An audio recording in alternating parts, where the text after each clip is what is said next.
Pre-match press conference to preview our game against Aston Villa. We'll start off with Vinny Kingston. David, just to check on availability, you getting anyone back this weekend other than Jack Grealish from suspension? Probably not. No. There's one or two back in the grass, but I don't think they're available for this weekend. Can you give us any idea of a time frame? Thinking of Tim Irabun, Kiernan Dewsbury Hall, and Carlos Alcaraz. No, they're getting closer, but they're not training yet. How much of a positive, though? You kind of alluded to it, the fact that Jared Branthwaite is stepping up his training, and Seamus Coleman we've seen out on the grass this week. Yeah, both Jared and Seamus have been back on the grass. They've been getting involved with training, so good to get Jared back. Good to get Seamus back as well. So yeah, they're back in amongst it. Yeah. I know we keep asking you about transfers, but it seems over the past week or so that you've been linked with more and more players, which outside of these four walls kind of raises hopes that you might be able to do something. What's the reality, though?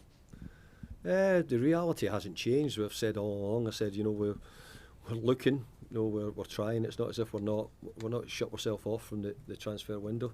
We need players more than ever, and we probably need them as soon as possible if we could make that happen. But more than likely, this month is never done particularly quickly. So we're still looking. I'm not sure we will get anything, but we're trying.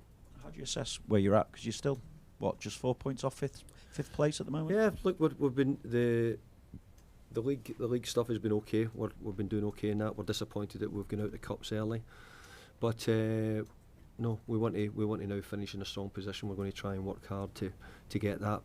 But obviously, we need to get all our better players back. January was always going to be difficult just because of first and foremost, the two boys going to AFCON, and we're thrilled that they've reached the final with Senegal. But that was two down before we even start. Before you talk about suspensions or injuries, and we've had a sort of batch of them in this month, which hasn't helped. So it's been a difficult period for us just to get things the way we want it. And what have you made of what Villa have done since that goalless draw at home earlier this season? Because it was a game that you were actually pretty close to winning. Look, Aston Villa have done remarkable in recent seasons. I think they've showed great investment. They've got Aston Villa back where they want to be in around the Champions League over the last few years in European football. So I think Villa are now beginning to challenge all the top teams now. Obviously their league position has shown how good they are and how far up the league they are.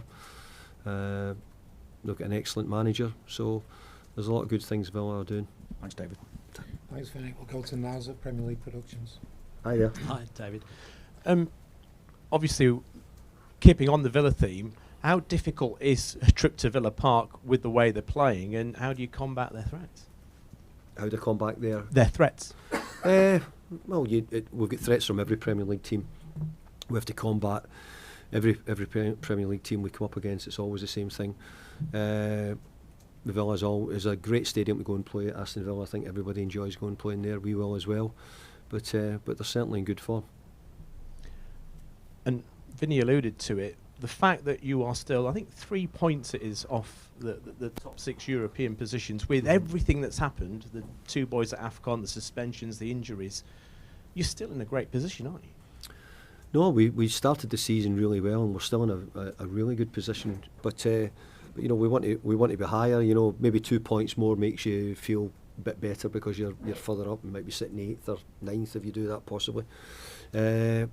So we've got to try and get back on it again, get back. But it's difficult. We've not got the strongest squad. We've had quite a few injuries. We've had the boys away, so that's made it difficult for us.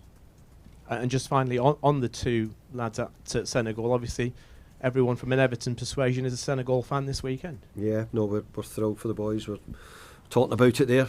Just hope if they win, they don't celebrate too long because I need them back. Thank you. Thanks, Naz. We'll go to Julia at Radio Merseyside. Hiya, David. Have you spoken to them both while they're out there, or anyone here? No, I've not. No, I've left them alone, and but they'll know that we're watching, and they'll be watching us as well. I just wanted to ask, around the transfers, I know you've said to me before that you don't envisage anybody leaving. There have been some claims that you've knocked back a bid for Iliman NDI. Is there any truth in that? Evidently from the look on your face, no? No, absolutely zero truth in that. So if there is, I don't know anything about it, that's for sure. But as far as I'm concerned, I've never even heard of it, to be honest. It's the first I heard. It sounds like somebody's made that up somewhere. You know what I mean? And I would imagine as well, he's somebody that, although he's playing in AFCON, he's now in the final, and he's put in some really good performances for Everton already this season, has been praised. He's someone, I suppose, effectively he's in the shop window, but he's a player that's really key to your plans here. Yeah, we've no intention of letting Nelly go, none whatsoever, unless. By the way, I'm sure there's a price for every player on the planet if you look around. But you know, if you're asking me, we've got no intention of selling Ellie. We need him back.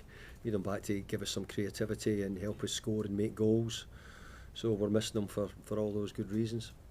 You are looking, as you say, but it is a difficult window to operate in. How does the leadership structure work in the transfer window here at Everton? Who has the final say, and how's it operating? Well, I've got the final say if we want to buy a player or if we don't want to buy a player. But obviously I get told by my superiors how much we've got to spend and what we've got available, and I have to sort of work off those thoughts. So I think Angus came out in the programme a few weeks ago and probably gave you all a pretty good answer coming from the CEO. So I think we're in there trying, but it doesn't mean that we're just going to take any player just for the sake of it.